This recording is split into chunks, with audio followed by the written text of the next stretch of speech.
London. Buckingham Palace. Royal flags moving gently in the cold British wind. For decades, Prince Andrew, Duke of York, lived a life most people could only dream of. Born in 1960 to Queen Elizabeth II and Prince Philip, he grew up inside one of the most powerful institutions in the world, the British monarchy. He was known as the Queen's favorite son. Handsome. Confident. Charismatic. A Royal Navy helicopter pilot. A war veteran who served in the Falklands War in 1982. To the public, he was a hero prince. But behind palace walls, a different story was slowly unfolding, one that would shake the British royal family to its core. The privileged beginning. Prince Andrew grew up surrounded by privilege, protection, and power. Unlike ordinary citizens, royals do not live ordinary lives. Every step is managed. Every public appearance controlled. Every mistake buried, if possible. In the 1980s and 1990s, Andrew became known for his glamorous lifestyle. Luxury holidays. Private jets. Wealthy friends. Elite social circles. He married Sarah Ferguson in 1986. The wedding was watched by millions worldwide. But by 1996, the marriage ended in divorce. Still, Andrew remained a senior royal, representing Britain abroad, building business connections, and acting as the UK's special representative for international trade and investment. It was during this time that he formed a friendship that would later destroy his reputation. A friendship with a man named Jeffrey Epstein. The first meeting. No one knows the exact moment they first met. But by the late 1990s, Prince Andrew and Jeffrey Epstein were clearly acquainted. Epstein, at that time, was already a wealthy American financier moving within elite circles. He hosted lavish parties attended by politicians, billionaires, academics, and celebrities. Andrew fit perfectly into that world. Photos later released would show the two men smiling together. Relaxed. Comfortable. Friends. And that friendship would become the center of one of the biggest royal scandals in modern British history. Warning signs. In 2008, Jeffrey Epstein pleaded guilty in Florida to charges involving the solicitation of a minor. He served a controversial jail sentence after negotiating a secret plea deal. At that moment, most public figures distanced themselves from him. But Prince Andrew did not. In fact, in 2010, 2 years after Epstein's conviction, Andrew was photographed walking with Epstein in New York Central Park. The image shocked many people. Why would a British prince continue a relationship with a convicted sex offender? Palace officials downplayed it. They described the meeting as brief.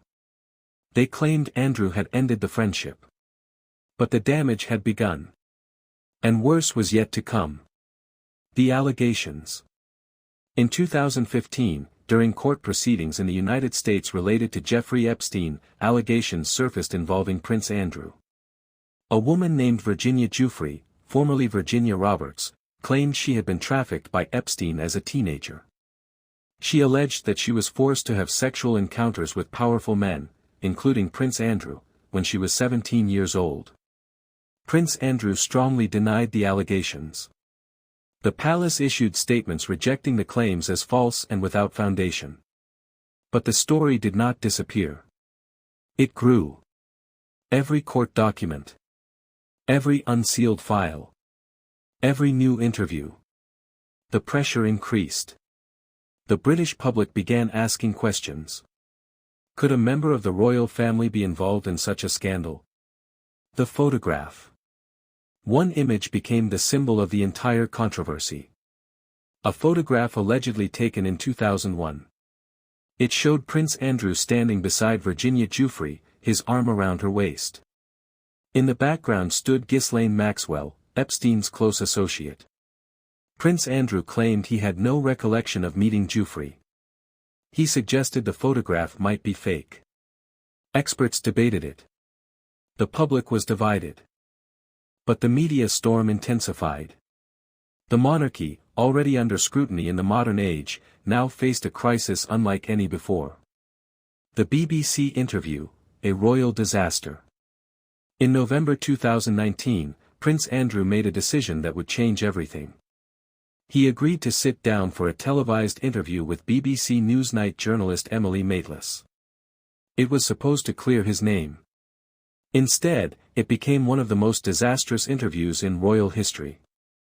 During the interview, Andrew said he did not regret his friendship with Epstein. Claimed he stayed at Epstein's house in 2010 because it was honorable to end the friendship in person. Stated he had no recollection of meeting Virginia Giuffre. Gave a highly controversial explanation about a medical condition that allegedly prevented him from sweating, contradicting Giuffre's testimony. The interview shocked viewers. He appeared unemotional, detached, at times, arrogant. Public reaction was swift and brutal. Sponsors withdrew support from his charitable initiatives. Public opinion turned sharply against him. Members of Parliament criticized him openly. The palace went into crisis mode. Within days, Prince Andrew announced he would step back from public duties. But stepping back was not enough. The civil lawsuit. In 2021, Virginia Giuffre filed a civil lawsuit in the United States against Prince Andrew. She accused him of sexual assault. Andrew denied the allegations completely. For months, legal teams battled over jurisdiction and technical arguments. The royal family remained largely silent. Behind the scenes, negotiations were taking place. The monarchy feared a public trial. The possibility of a senior royal testifying under oath in an American courtroom was unprecedented. It would have been historic. And potentially devastating. In February 2022, an out-of-court settlement was reached. The terms were not fully disclosed, but it was widely reported that a significant financial payment was made. Importantly, the settlement did not include an admission of guilt. But reputationally, the damage was irreversible. Titles removed. Shortly after the settlement, Queen Elizabeth II made a historic decision. Prince Andrew's military titles and royal patronages were removed. He would no longer use the style, His Royal Highness, in an official capacity. It was a dramatic fall. From war hero prince to disgraced royal. In less than a decade, importantly, the settlement did not include an admission of guilt. But reputationally, the damage was irreversible. Titles removed. Shortly after the settlement, Queen Elizabeth II made a historic decision. Prince Andrew's military titles and royal patronages were removed. He would no longer use the style, His Royal Highness, in an official capacity. It was a dramatic fall. From war hero prince to disgraced royal. In less than a decade. New York City. Manhattan's Upper East Side. A 7-story mansion worth tens of millions of dollars. This was one of Jeffrey Epstein's most infamous properties, a place that would later be described in court documents as a central hub of power, secrecy, and exploitation. And according to multiple reports and testimonies, this was one of the locations where Prince Andrew stayed. The connection between a British royal and a convicted American sex offender was no longer just a photograph in Central Park. It was becoming a network. A web. And at the center of that web stood a woman named Ghislaine Maxwell. The social architect. Ghislaine Maxwell was not just Epstein's associate. She was his gatekeeper. Born into wealth as the daughter of British media tycoon Robert Maxwell, Ghislaine moved effortlessly within elite circles. Educated, charming, sophisticated, she understood power and how to navigate it. After her father's mysterious death in 1991 and the collapse of his media empire, Ghislaine relocated to the United States. Soon after, she met Jeffrey Epstein. From that moment on, she became his closest companion. But many later described her role as something darker. Recruiter. Connector. Facilitator. And according to court findings years later, she would be convicted in the United States for helping Epstein recruit and traffic underage girls. But in the late 1990s and early 2000s, Maxwell was simply known as a glamorous socialite, one who introduced Epstein to influential figures across the world, including members of the British royal family. Royal proximity. Prince Andrew and Ghislaine Maxwell had known each other socially for years. She had access to royal circles. Photographs from the early 2000s show her attending events connected to British high society. This proximity mattered, because Epstein did not simply collect wealth. He collected connections. Scientists, politicians, business tycoons, academics, and yes, royalty. For Epstein, relationships were currency. For Andrew, Epstein may have appeared to be a wealthy, well-connected financier with global influence. But after Epstein's 2008 conviction, the optics changed. The world now knew that Epstein had admitted to crimes involving minors. So when Prince Andrew was photographed staying at Epstein's Manhattan mansion in 2010, the public reaction was immediate. Why maintain contact? Why risk association? The palace later said Andrew showed poor judgment. But critics argued it was more than that. The private jet. One of the most controversial elements of the Epstein investigation involved flight logs from his private jet, sometimes referred to in media reports as the Lolita Express.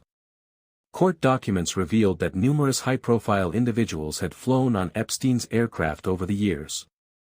Prince Andrew's name appeared in connection with certain trips. However, it is important to clarify. Being listed on flight logs does not prove wrongdoing.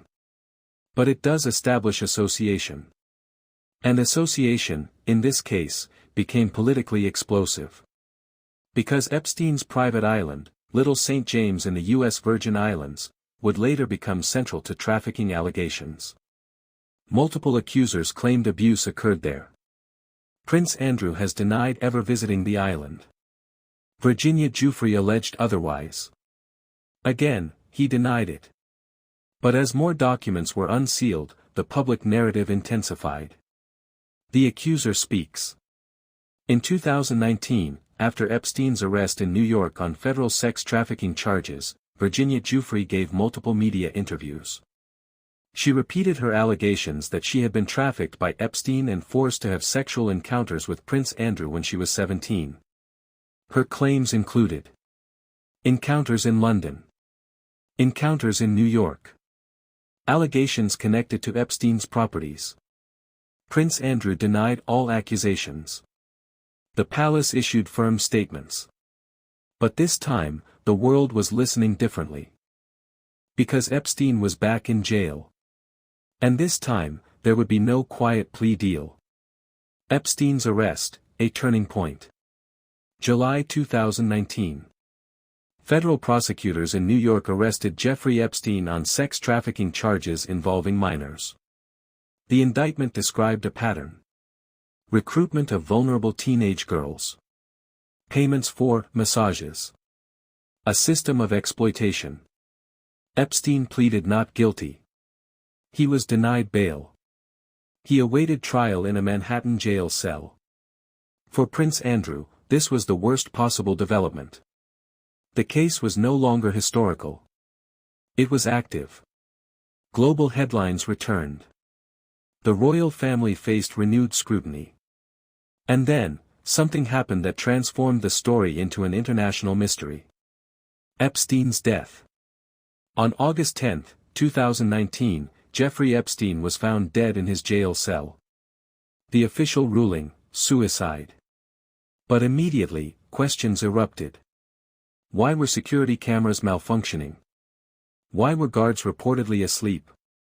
Why had his cellmate been transferred? Public trust in the official explanation was fragile. Conspiracy theories exploded online. For some observers, Epstein's death meant powerful secrets might never be fully exposed. For Prince Andrew, however, the death did not end scrutiny.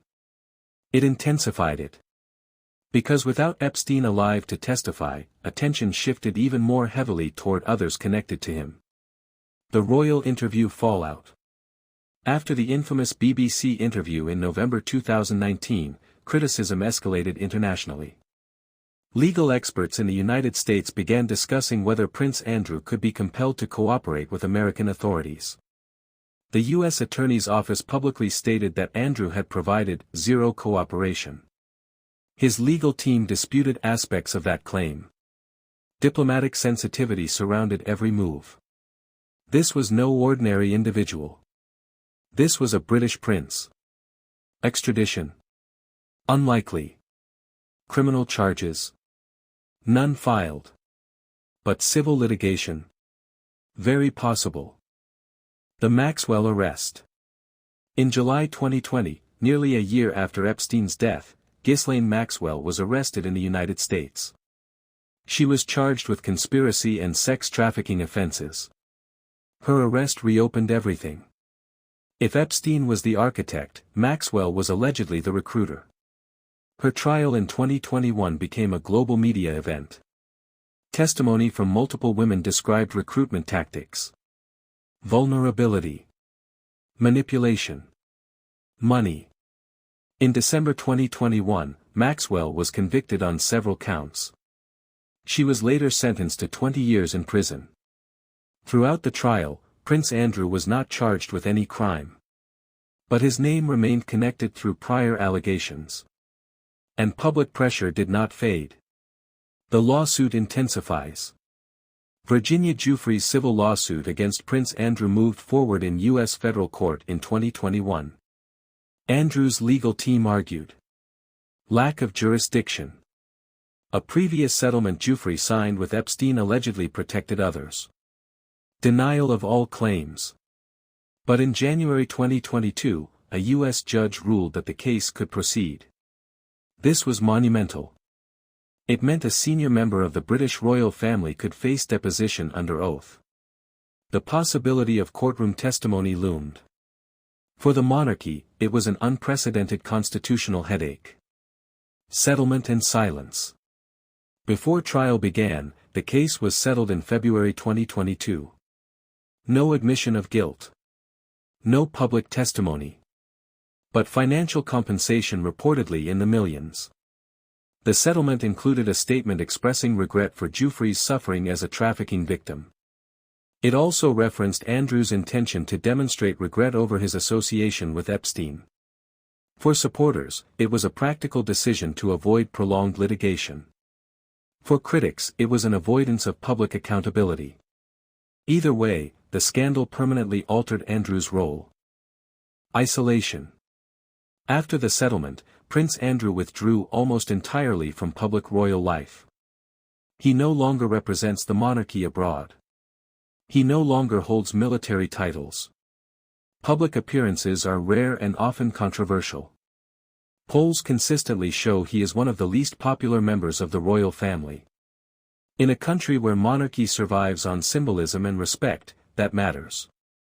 The bigger impact. This scandal did more than damage one man's reputation.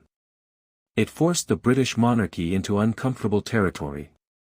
It raised questions about privilege and accountability, the influence of wealth, institutional protection, transparency in powerful systems. For younger generations especially, the case became symbolic of elite immunity. London. Winter air. Behind the gates of Buckingham Palace, meetings were happening that would never appear on any public schedule.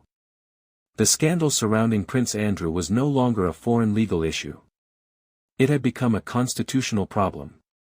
A reputational crisis. A threat to the stability of the British monarchy itself. Because this time, it wasn't just about allegations. It was about trust. A monarchy in a modern world. The British monarchy survives on public consent. It holds no direct political power, but it holds something more fragile, legitimacy. And legitimacy depends on public belief that the institution represents dignity, duty, and moral authority. Prince Andrew's scandal challenged that belief. Inside palace offices, advisors faced a terrifying question. How do you protect the crown when one of its own stands accused? The Queen had spent decades carefully preserving the monarchy through wars, divorces, political change, and media revolutions. But this crisis felt different. This wasn't tabloid scandal. This was a global legal controversy tied to sex trafficking. And the world was watching. The internal divide. Sources close to royal reporting described tensions behind closed doors. Some believed Andrew should fight aggressively. Others believed distance was the only survival strategy. The prince, however, reportedly believed he could clear his name. That belief led to the BBC interview. And that interview changed everything.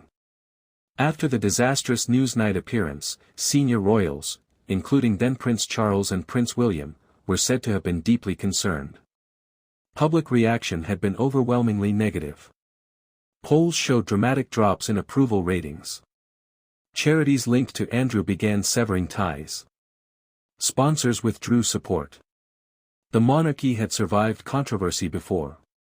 But this time, the moral tone felt different. Legal pressure from America. Across the Atlantic, U.S. prosecutors publicly expressed frustration. The U.S. Attorney for the Southern District of New York stated that Prince Andrew had offered zero cooperation in the Epstein investigation. Andrew's legal team disputed the phrasing. They claimed willingness to cooperate through proper channels. But in modern media cycles, nuance rarely survives. Headlines spread globally. Prince refuses to cooperate. Whether legally accurate or not, the reputational impact was devastating. For the first time in modern history, a senior British royal was being publicly pressured by American federal authorities. Diplomatic tension simmered quietly beneath the surface. The Queen's dilemma. Queen Elizabeth II faced one of the most difficult decisions of her reign. She was not only the monarch. She was a mother. Balancing personal loyalty with institutional survival is something few people can imagine. But the monarchy is bigger than any individual. In January 2022, after a U.S. judge allowed the civil lawsuit to proceed, the Queen acted. Prince Andrew's military affiliations and royal patronages were removed. He would defend himself as a private citizen. The statement was short. Formal. Decisive. It marked a historic moment. Never before had a British monarch stripped her own son of titles in such a public way. It signaled one thing clearly. The institution would protect itself first. Public opinion shifts. In the United Kingdom, public opinion is powerful. Unlike past centuries, modern royals exist under constant digital scrutiny. Social media amplified criticism. Younger generations questioned the relevance of monarchy altogether.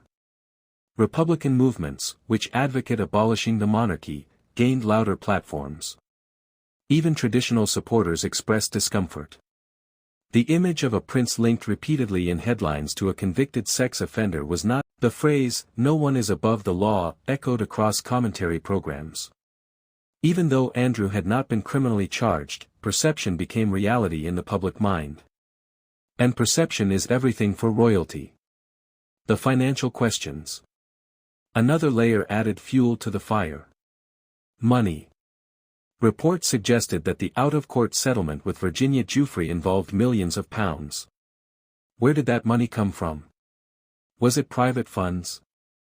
Was it indirectly connected to royal finances?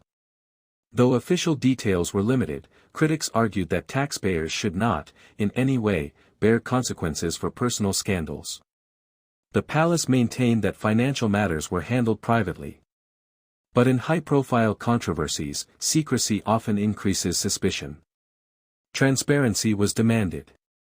Silence persisted. Media investigations deepen.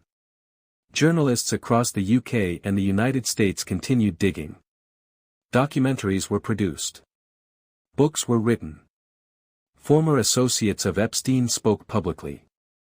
The focus was no longer just on criminal charges. It was about systems. Power networks. Elite protection. How did Epstein gain access to royalty in the first place? Who facilitated introductions? Were warning signs ignored? These were institutional questions, not just personal ones. And institutions fear systemic doubt more than individual scandal. Ghislaine Maxwell's conviction. When Ghislaine Maxwell was convicted in December 2021, the public conversation intensified again. Though Prince Andrew was not on trial, the names connected to Epstein resurfaced in global headlines. Maxwell's background, as the daughter of British tycoon Robert Maxwell, reconnected the scandal to British high society. For many observers, this was no longer an American crime story. It was transatlantic. It involved elite circles on both sides of the ocean. And even without criminal charges against Andrew, the association would not disappear. Prince without a role. After losing official duties, Prince Andrew's public life shrank dramatically. He no longer represented the UK in trade missions. He no longer wore military uniforms at official ceremonies. He no longer used His Royal Highness in an official capacity. For a man who once stood on palace balconies and represented Britain abroad, the silence must have been profound. Reports suggested he remained largely at Royal Lodge, Windsor. Rare public sightings sparked media attention each time. In Monarchy, symbolism matters.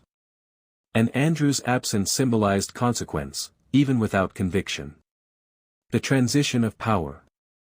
As Queen Elizabeth II aged, attention shifted to the future of the monarchy. Prince Charles, now King Charles III, had long advocated for a slimmed-down monarchy. Fewer working royals.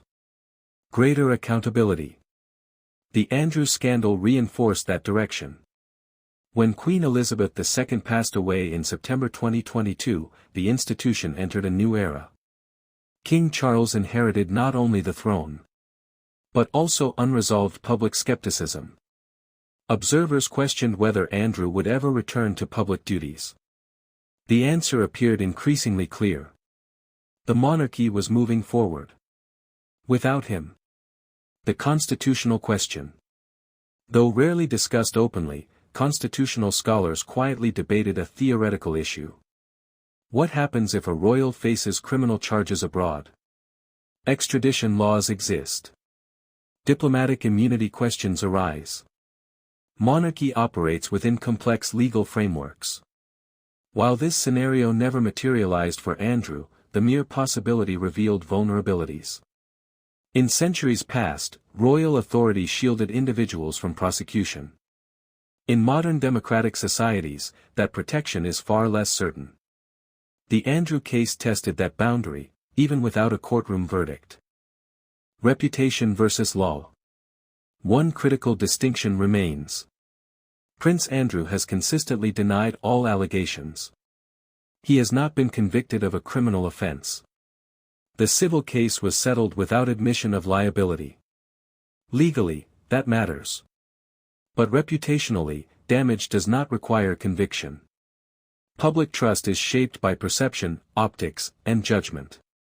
And many critics argue that continuing a friendship with Epstein after his 2008 conviction demonstrated catastrophic judgment, regardless of legal innocence.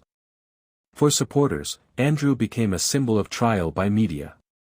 For critics, he became a symbol of elite impunity. The divide remains. The human dimension. Beyond politics and law lies something quieter. Human consequence. Victims of trafficking continue to seek justice. Families of accusers face public scrutiny. Royal family members endure global criticism. Scandals of this magnitude affect not just institutions, but individuals. Yet in stories involving power, the human dimension often disappears behind headlines. And that is perhaps the most haunting element of all. February 2022. The world had been waiting. For months, legal experts debated whether Prince Andrew would appear in a U.S. courtroom. Commentators speculated about depositions, cross-examinations, sworn testimony. The possibility of a British prince answering questions under oath in an American civil trial felt unprecedented. And then, suddenly, it ended. A settlement was announced. No trial.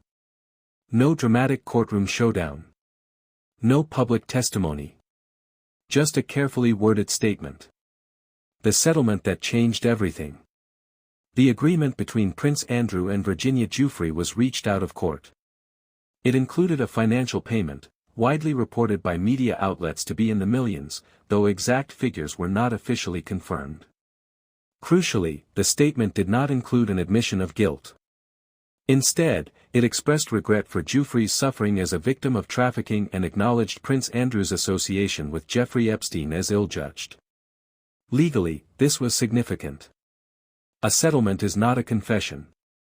It is often a strategic decision, avoiding prolonged litigation, legal costs, and unpredictable outcomes.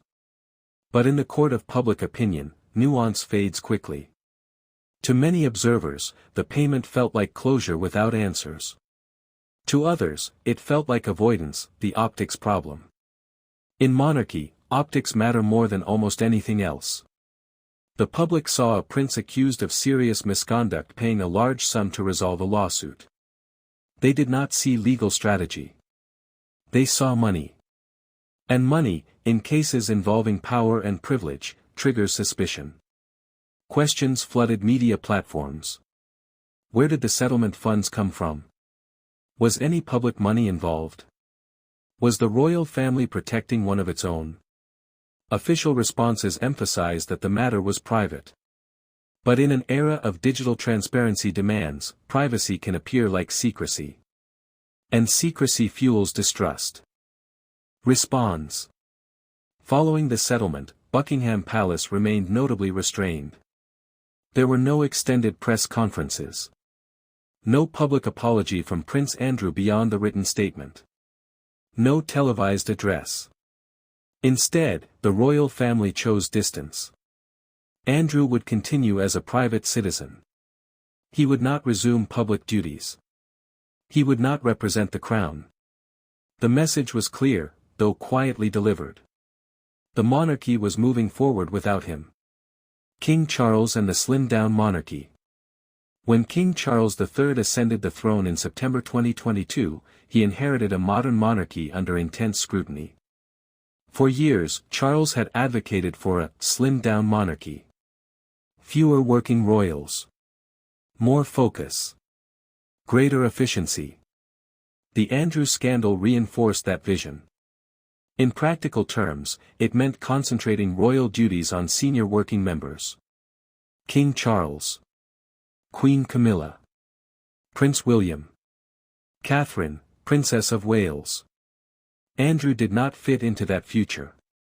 Reports suggested that Charles was firm in limiting Andrew's public return. Even appearances at ceremonial events became carefully calculated decisions. The monarchy was prioritizing stability. Public reaction in Britain. Public opinion polls in the UK reflected significant reputational damage. Prince Andrew consistently ranked near the bottom in approval ratings among royal family members. Supporters argued that he had not been criminally convicted and deserved privacy. Critics argued that moral accountability goes beyond criminal law. Debates appeared across television panels and online forums. Is settlement justice? Is reputation punishment enough? Should royalty be held to higher standards than ordinary citizens? The scandal exposed a generational divide.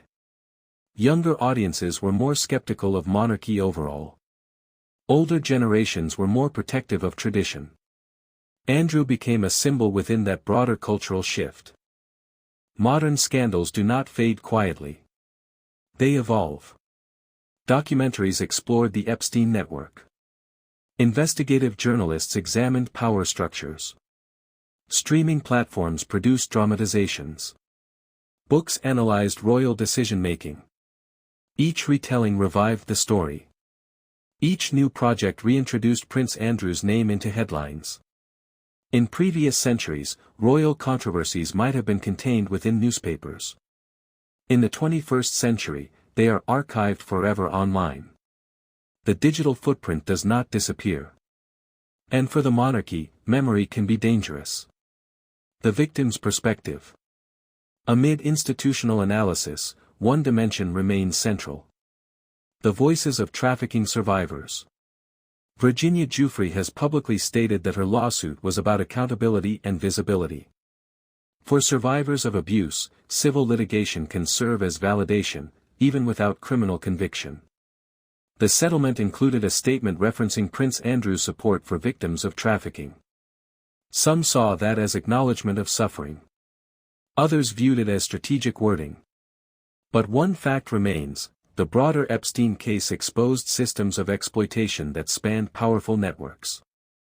The Andrew connection amplified global attention on those systems. In that sense, the scandal transcended one individual. It became part of a larger reckoning about power and abuse. Royal isolation.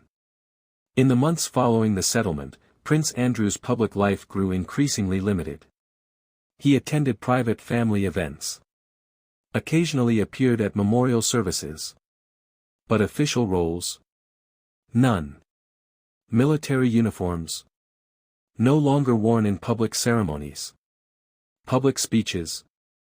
Absent. For someone raised within the center of monarchy, this represented profound transformation. From global representative of Britain to a largely private figure. Some insiders described frustration. Others described resignation. But publicly, there was silence. Another controversy emerged regarding security protection. As a non-working royal, Andrew's publicly funded police protection status changed. He sought continued protection at times, leading to further public debate. Should taxpayers fund security for a royal no longer performing official duties? The question reignited discussion about privilege. Again, it wasn't strictly about criminal guilt. It was about status and entitlement. In a cost-of-living crisis environment within the UK, such questions resonated deeply with ordinary citizens. The global impact. Internationally, the scandal affected perceptions of the British monarchy. The royal family is not merely symbolic domestically, it is a diplomatic soft power instrument. Royal tours, state visits, and global engagements rely on prestige. Scandals threaten that prestige. While the institution remained intact, observers noted reputational strain. For countries within the Commonwealth debating their constitutional ties to the Crown, controversies like this added momentum to Republican movements. Though not solely responsible, the Andrew case became part of the broader conversation about the monarchy's future relevance. Institutional survival strategy. Historically, the British monarchy survives through adaptation. After abdications. After divorces. After tragedies. After criticism. For Prince Andrew, the transition from public service to public controversy was dramatic. Yet unlike ordinary individuals, he remains protected by wealth and status. That duality fuels continued debate. Is reputational damage sufficient consequence? Or does justice demand more transparency? The question lingers. A royal family changed forever. Even if Andrew never returns to public life, the effects of this scandal remain embedded within the monarchy's modern identity. It accelerated discussions about accountability. It forced strategic reform. It tested the Crown's resilience in the digital age. And it demonstrated something critical. In the 21st century, even royalty cannot entirely escape global scrutiny. History is rarely decided in courtrooms. It is decided in memory. And memory can be far harsher than any legal verdict. For Prince Andrew, Duke of York, the legal battle ended with a settlement. There was no criminal conviction. No admission of guilt. No prison sentence. But history does not only measure legality. It measures perception. And perception, once fractured, is almost impossible to repair. The quiet life of a former royal. Today, Prince Andrew lives largely away from public view. Royal Lodge in Windsor has become a place of retreat rather than ceremony. No trade delegations. No military parades. No diplomatic tours. The man once known as Britain's trade envoy, shaking hands with world leaders and representing the crown internationally, now exists in a far smaller space. Occasionally, he appears at family events, funerals, private services, rare public glimpses. Each appearance sparks debate. Should he be visible at all? Should he disappear entirely? The monarchy has chosen a middle ground, neither full exile nor full restoration. A silent compromise. Can reputation be rebuilt? Throughout history, public figures have attempted comebacks after scandal. Some succeed. Some do not. Redemption in public life requires three elements: time, transparency, public forgiveness. In Andrew's case, time is passing. But transparency remains limited. And public forgiveness appears distant. Polls in the UK consistently show low approval ratings. Many Britons feel that, regardless of legal outcomes, continuing association with Jeffrey Epstein after his conviction showed catastrophic judgment. For critics, that alone disqualifies him from public trust. For supporters, the absence of criminal conviction should matter more. The divide remains unresolved. Jeffrey Epstein's death left unanswered questions. Conspiracy theories thrive in information gaps. Unsealed court documents periodically revive headlines. Each time Epstein's name trends, so too does Andrew's. This is the reality of association. Even if no new evidence emerges, historical linkage remains. The internet does not forget.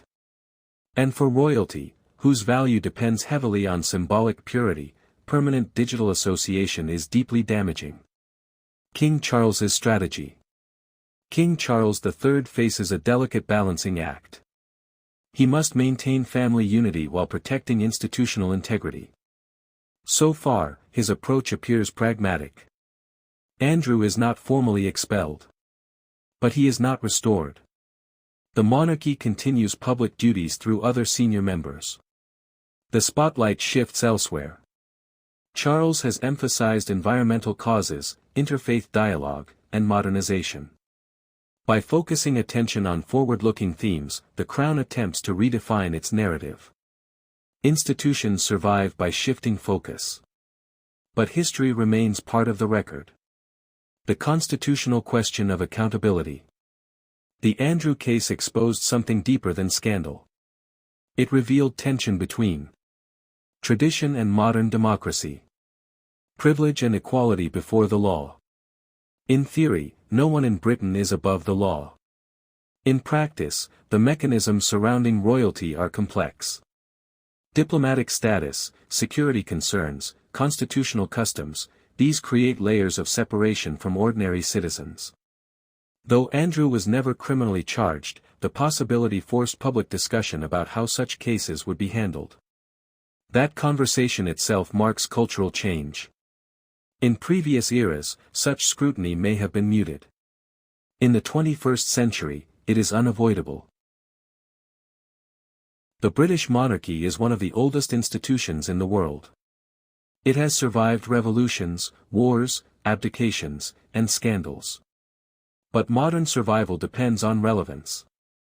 Younger generations question inherited privilege more openly than ever before. Movements advocating republicanism, replacing the monarchy with an elected head of state, have grown louder in some parts of the UK and Commonwealth. While the Andrew scandal alone does not threaten the monarchy's existence, it contributes to cumulative skepticism. Each controversy chips away at unquestioned loyalty. And loyalty is the foundation of constitutional monarchy. The human cost. Amid institutional analysis, it is important to remember that this story involves real people.